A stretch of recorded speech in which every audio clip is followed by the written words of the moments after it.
After I fired Sarah for stealing $50,000, she sent legal notice for wrongful termination. But then, please stay with me as I tell my story. And please, do not forget to support our channel by subscribing to our channel, liking our videos, and sharing your loved ones. Your support means the world to us. Now to our story. MPO. I trusted Sarah like a sister. We had worked side by side for years, building my small business from the ground. She had been there since the beginning, someone I could count on even when things got tough. That's why it hit me so hard when I discovered something that didn't add up. It started when I was reviewing the monthly reports late one night. One vendor payment caught my attention. It was a large amount to a name I didn't recognize. Curious, I pulled up older records and found more payments to the same name. It didn't feel right. I dug deeper, and soon I realized the same vendor had been paid multiple times over the past few months. Altogether, it was over $50,000. At first, I thought it was a mistake, maybe a data entry error or something a new employee had messed up. But when I traced the account, it led to a bank under Sarah's name. My stomach dropped. I sat there for a while, unable to move. This wasn't just theft, it was personal. It was a betrayal of trust. I didn't want to believe it. I thought maybe there was some explanation, some reason that made sense. But then I looked at the access log. Sarah had been logging into the office system after hours. I remembered her mentioning she liked to catch up in the evening. Now, I knew what she had really been doing. The fake invoices were the final confirmation. She had created a shell company, set it up with just enough detail to pass casual inspection, and build the business for fake services. Each time, the payment went straight to her. I didn't confront her right away. Instead, I started collecting every piece of evidence I could find. Emails, financial records, system log. I needed to be sure. And honestly, I needed to calm down. My emotions were all over the place. Hurt, anger, confusion. This was someone I had shared holidays with, someone who knew my family, someone I had defended when others questioned her work. When I finally sat across from her and laid everything out, she didn't even deny it. She looked me straight in the eyes and said, "You can't prove anything." Her voice was calm, almost smug. I fired her on the spot. The sadness I felt in that moment was worse than any anger. I had lost more than just money. I had lost someone I thought I could trust with everything. And that was only the beginning. When I fired Sarah, I expected anger. Maybe tears. Maybe silence. But I wasn't prepared for the show she put on. We sat across from each other in my office, door closed, blinds drawn. I handed her the stack of printed evidence. Bank statements, fake invoices, timestamps of after-hours access. Her eyes moved quickly over the papers, and for a moment, she said nothing. Then she looked up and said, "This is ridiculous. You're making a mistake." I kept my voice steady. "You've been stealing from this company. I know it, and the documents show it. I have no choice but to let you go." Her face changed instantly, shock, then outrage. "You're ruining my life," she shouted, slamming her hand on the desk. "After everything I've done for you? After all these years?" I didn't answer. Part of me wanted to yell back, but what would be the point? She stood up quickly, knocking the chair back. As she gathered her things, her expression hardened. She walked to the door, paused, and gave me a long, cold smile. "You'll regret this," she said. Then she left. I sat in silence for a while, staring at the closed door. My heart was pounding. The office suddenly felt colder, smaller. She was gone, but her presence still lingered, like a shadow I couldn't shake. I told myself I'd done the right thing. Still, it felt awful. I didn't sleep that night. I kept thinking of all the times I trusted her, all the moments I thought she had my back. Every memory felt like a lie now. The next morning, I walked into the office early, trying to focus on work, trying to move forward. I made calls, reassured my team, told them Sarah had been let go for policy violations. I kept it vague. No drama. Then the email came. It was from a law firm. A legal notice. Sarah was suing me for wrongful termination. She claimed I fired her without due process, without proof. Her lawyer wrote that she was being unfairly targeted, possibly for personal reasons. I stared at the screen, stunned. She wasn't done, just like that smug smile had promised. She was turning the tables, twisting the story, painting herself as the victim. Anger rose in my chest, but underneath it was something heavier, exhaustion. I had proof, I knew I did. But now I would have to defend myself, go through court, spend money and time just to protect what was already mine. Sarah wasn't just trying to hurt my business anymore. She was coming for my name. The lawsuit wasn't just a legal threat. It was a weapon, and Sarah knew how to use it. Her lawyer wasted no time. The claim was sharp, aggressive, and full of spin. According to them, Sarah had been fired in retaliation after supposedly reporting questionable financial practices within the company. They said there was no hard evidence linking her to any theft, only assumptions and unverified documents. They painted her as a whistleblower, not a thief. I read the complaint 3 times, hoping I was misunderstanding something. But it was all there, black and white. Twisted facts, bold lies, and just enough ambiguity to raise doubts. They were going on the offensive. Then came the headline. A local blog that covered business news posted a story titled, "Whistleblower Fired After Reporting Owner?" Complete with a photo of Sarah looking concerned and professional, standing in front of the courthouse. There was no mention of the $50,000 in missing funds. No mention of the fake invoices. Just quotes from her attorney and vague language about toxic work culture and abuse of power. Within hours, people were sharing it. Comments poured in, strangers calling me a fraud, a bully, a criminal. Some even said they were not surprised, based on nothing but an article and a headline. It got worse from there. A few longtime clients called to express concern. One politely paused our upcoming contract. Another ended theirs altogether. Just until this gets resolved, they said. I couldn't blame them, but each message felt like another punch to the gut. My team tried to stay focused, but morale was down. Everyone was walking on eggshells, unsure what they could say or what they should believe. Sarah had worked with them, laughed with them, helped train some of them. Now she was accusing me of everything she had done. At night, I lay awake replaying it all. I had the documents, the bank trail, the login records. I knew she had stolen the money. But if everyone believed her story first, did the truth even matter? Doubt crept in like a fog. Maybe I should have handled the firing differently. Maybe I should have consulted a lawyer first. Maybe I should have waited before acting. The voice in my head wouldn't stop asking the same question. Did I mess this up? Sarah had flipped the script. I was no longer the victim of theft. I was the villain in someone else's story. And the worst part, people believed her. I wasn't just fighting to save my business anymore. I was fighting to prove I wasn't the person they thought I was. After weeks of stress, confusion, and feeling like the ground was shifting under my feet, I realized I couldn't handle this alone. I needed help. So I hired a private investigator. He was quiet, professional, and had the kind of calm energy that made you feel like maybe, just maybe, everything would make sense again. I gave him everything: financial records, emails, old messages, even things I wasn't sure were important. He nodded, took it all, and said he'd be in touch.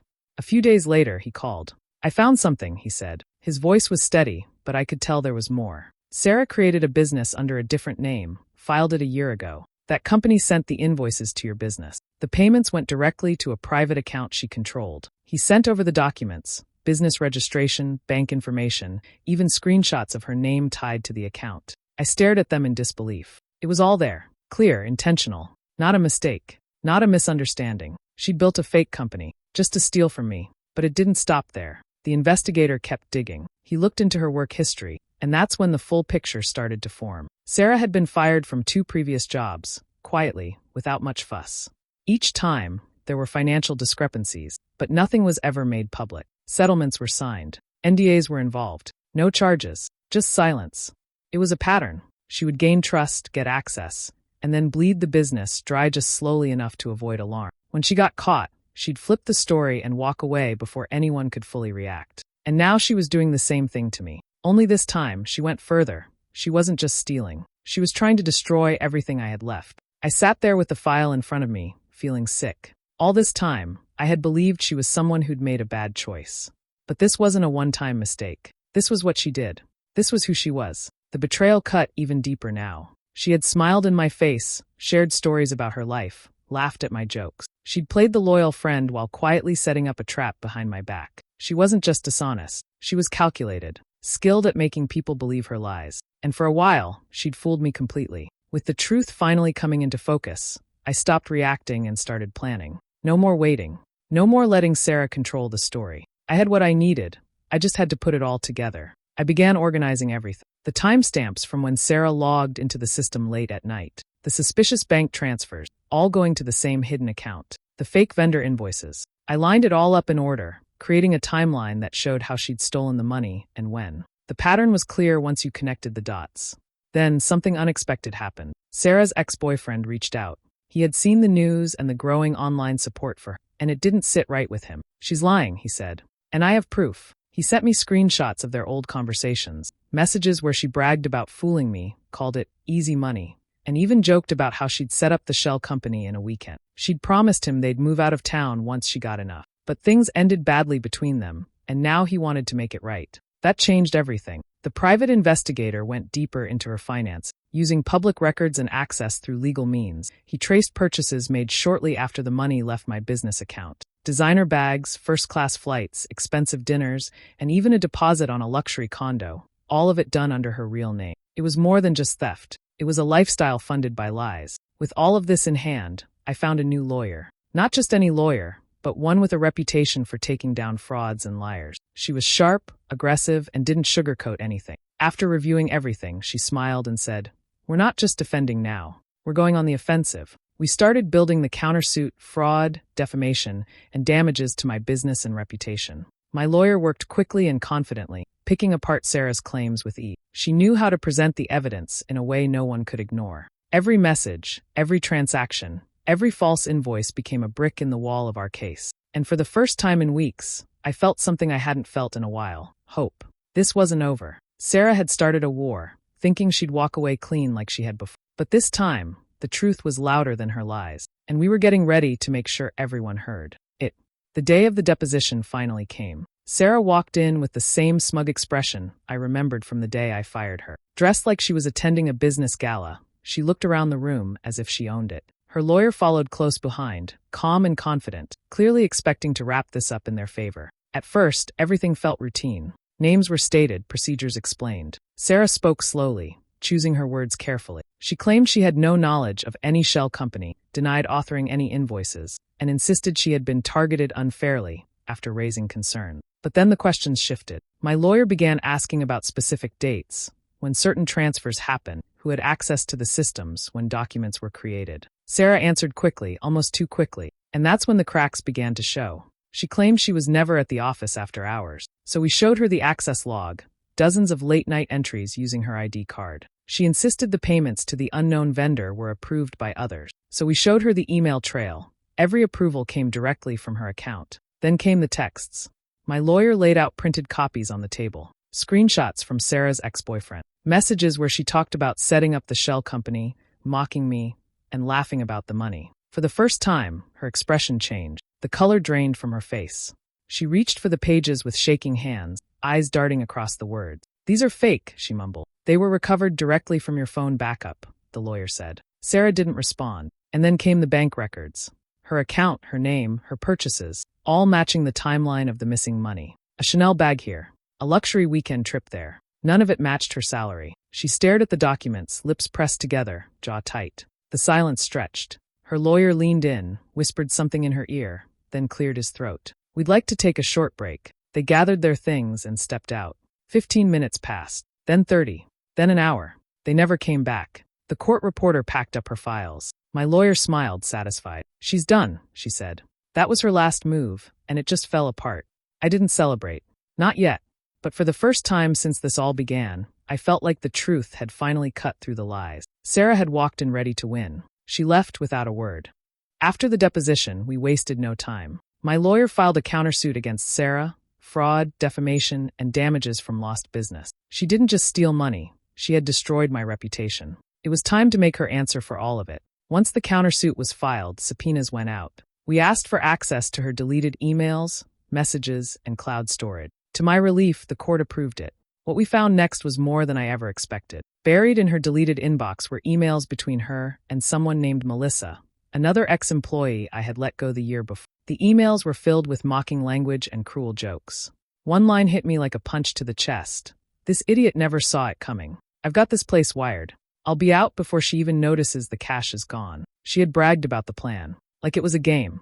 Another message talked about how she planned to twist the story if caught. She had a PR strategy ready, complete with buzzwords like hostile environment and emotional distress. It was all laid out, every step, every excuse. My lawyer compiled everything. We included the emails in our response, handed them over to the court, and also shared a few with reporters who had covered the original whistleblower story. And then everything began to change. The same blog that ran the headline against me now posted a follow-up. New evidence suggests fired employee lied in whistleblower case. Screenshots of the emails went viral. People who had once called me a villain started taking it back. Apologies filled my inbox. Former clients messaged saying they now understood the truth and wanted to talk again. Sarah's carefully built illusion was falling apart. The internet, which had once helped her destroy me, now turned on her. People dug into her past, sharing stories of her strange behavior, her sudden disappearances from other jobs. The story shifted from victimhood to manipulation. I didn't enjoy watching her crumble, but I did feel something I hadn't in a long time.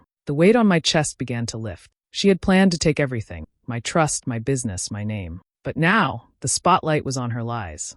And I was no longer standing in the shadow. This wasn't just about money anymore. It was about clearing my name, and I was finally being heard. Just weeks before the court date, Sarah's lawyer reached out with a quiet offer to settle. No apology, no admission of guilt, just a number. They wanted it to all disappear, like it never happened. But I wasn't interested in silence. I didn't come this far to let her walk away again. We went to court.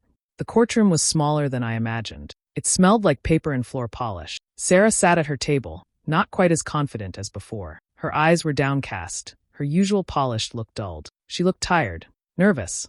The judge entered, and everything began. My lawyer presented the evidence clearly. No drama, just facts. The invoices, the access logs, the bank records. Each page built the same story. Money stolen, time-stamped, and traced right to her. No guesswork, no speculation. Sarah's team tried to argue it away, said things were misunderstood or taken out of context. But they had no real answers, and it showed. Then came the final piece. Her ex-boyfriend took the stand. He testified under oath, voice steady, eyes locked forward. He confirmed everything. The fake company, the plan, the bragging messages. He even told the court how she had laughed about making everyone believe she was the victim. Sarah wouldn't look at him. She stared at the table, motionless. When the emails were read aloud, the ones where she called me an idiot, where she laid out her plan to frame me, the entire room went quiet. Even the judge paused before moving on. By the time my lawyer finished her closing remarks, Sarah had stopped pretending. No more fake smiles, no smug looks, just silence. The judge didn't take long. He leaned forward, his voice calm but firm. This case is dismissed. The court finds no merit in the plaintiff's claims. Restitution will be paid to the defendant for business losses and damage. And then came the gavel. One solid strike that echoed like thunder. Sarah sat frozen. Her lawyer began packing up quietly, not saying a word. I watched them go, not with anger, not even with satisfaction. Just peace. It was over. The lies, the pain, the months of doubt, it all ended right there in that. I had fought to defend more than a business. I had defended the truth. And in the end, it spoke louder than anything Sarah could fake. A few weeks after the verdict, a letter arrived in the mail. Sarah had filed for bankruptcy. It was her way out, her last move to avoid paying the restitution ordered by the court. I wasn't surprised. It felt exactly like something she'd do, dodge responsibility one last time. But even bankruptcy couldn't erase what the trial had revealed. Word spread quickly. People in our industry talked, and Sarah's name was no longer one spoken with respect. She wasn't just unemployed, she was blacklisted. No one wanted to work with someone who'd been exposed in such a public, undeniable way. Her smiling face no longer appeared on any company website. Her once polished profile had vanished. I didn't chase her for the money. I didn't need to. What I wanted was truth. And I got it. Rebuilding the business didn't happen overnight. The damage was real. Clients lost, trust shaken, energy drained. But I took it one day at a time. I reached out to former partners, reintroduced myself to the community, and let the truth speak for itself. Slowly, they came back. I hired carefully. Every new person brought on board was vetted more closely, not just for skill, but for character. I watched for red flags, listened more, trusted slower. And it worked. The team I built this time felt stronger, not just because they were good at their jobs, but because they believed in what we were doing. There were still quiet moments where I thought about Sarah, not out of anger, but out of reflection. I remembered how easily she'd earned my trust, how smoothly she'd blended in. I used to blame myself for not seeing it sooner. But over time, I stopped doing that. I wasn't the one who lied. I wasn't the one who stole. I was the one who stood up and said, enough. Looking back, I can see the cost of trusting the wrong person. It nearly wrecked everything I built. It broke friendships. It drained my energy. But it also showed me something I didn't expect, how strong I could be when pushed to the edge. I had faced a liar who tried to ruin my name, and I didn't back down. That kind of confidence doesn't fade. It stays with you. Now, I run my business with sharper eyes and a steadier heart. I no longer assume people have good intentions. I let them prove it. And I move forward, not bitter, but better. Sarah lost everything, but I found something more important. I found myself. 1 year later, life felt normal again. The business had recovered, slowly but surely. Old clients returned, and new ones came in. My team was stronger, tighter, more careful. And so was I. We were growing again, not as fast as before, but with purpose. The chaos was finally behind us. Then one afternoon, a small notification popped up on my screen. Sarah viewed your profile. It was from LinkedIn. I stared at it for a moment, unsure how to feel. Curiosity got the best of me, so I clicked. Her profile looked different. No mention of her old roles, no recommendations, just a vague headline and short descriptions. But one thing stood out. She had applied for a position at a company I knew well. A longtime business partner. Someone I trusted. She was trying to get back in. I didn't get angry. There was no rush of emotion, no racing thoughts. Just calm. I opened a new message, addressed it to the hiring manager, and kept it simple. Just a quiet heads up. Sarah was involved in a serious legal case involving fraud and dishonesty with our company last year. Court records are available. Happy to share the details if needed. I hit send and moved on with my day. A week later, I got a reply. Thank you. We've decided not to move forward with her application. That was it. No fuss, no drama. Just a door closed before she could slip through. I didn't need revenge. I didn't want to ruin her life. But I wasn't going to let her slip back into another place and do the same thing to someone else. I thought about how far I'd come since that first awful discovery, how the lies, the lawsuits, and the damage had all seemed so overwhelming. I had felt powerless back then, but not anymore. Now, I understood something deeper. The truth doesn't always scream. Sometimes it whispers. It follows quietly, step by step, never letting the past completely disappear. Sarah might change her name, her job title, her story. But the truth stays. And this time, it got to her first. She could run from responsibility, file paperwork, rewrite her resume, but she couldn't escape the reality she created. No matter how far she tried to go, someone would always know. That was enough for me. Revenge wasn't loud. It was knowing she'd never outrun the truth.